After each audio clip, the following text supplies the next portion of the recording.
One of the amazing things about the church, one of the amazing things about being in Christian community is that Christian community can be a healing place.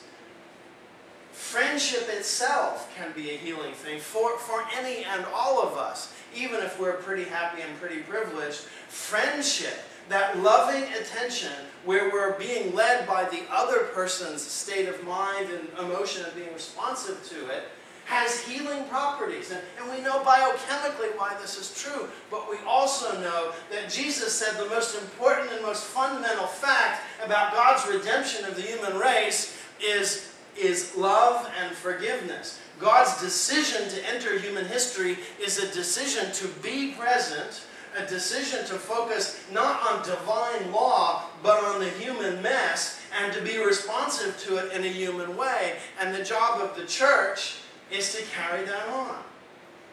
You know, Peter and John were sort of newly aware of the presence and power of the Holy Spirit. They could talk a good game but weren't sure what to do about it. And suddenly they're confronted with somebody who has been, if I can use the word crippled, or has been disabled his entire life. And they, as the church of two, are able to bring healing power to that one person.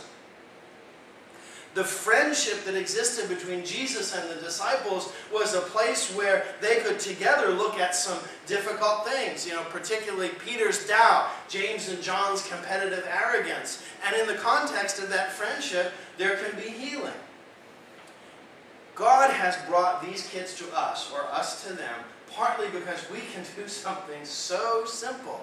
We can carry out the healing mission of the church just by our loving attention.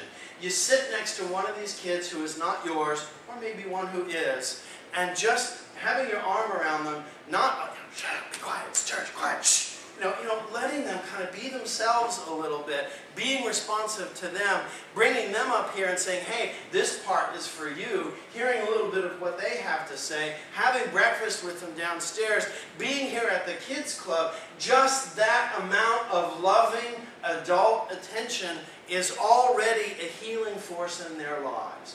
It's a way in which the love of God demonstrated to the universe through the incarnation becomes real in us and does something real, brings about change in the world. A lot of these kids, we don't know what their futures are going to be like. You know, they come in and out. But exactly the point that Hunter's little brother, whose name is Braylon, you know, was not, at least that afternoon, finding a lot of loving attention at home. You know, that wonderful gesture of Chloe is not just a wonderful, loving gesture. It, by itself, has healing capacities. So as we move forward and we think about this part of our mission, obviously we need more adults to help us do that. I don't question that. But I wonder if we can focus a little bit on putting just a little bit more effort into, or affirming the ways in which we already are working one-on-one with these kids just to give them that kind of loving attention. I haven't been down in Sunday school, and I don't know if it's like a classroom we're trying to get everybody to sit down and shut up and pay attention.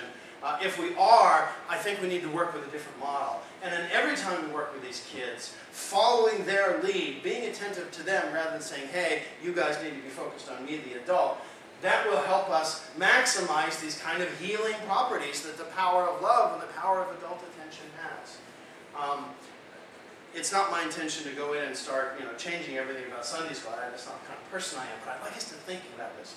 And in the future, as we encounter these kids in church and outside of church and at the Easter egg hunt and all those things we do, ice skating, think about that loving attention.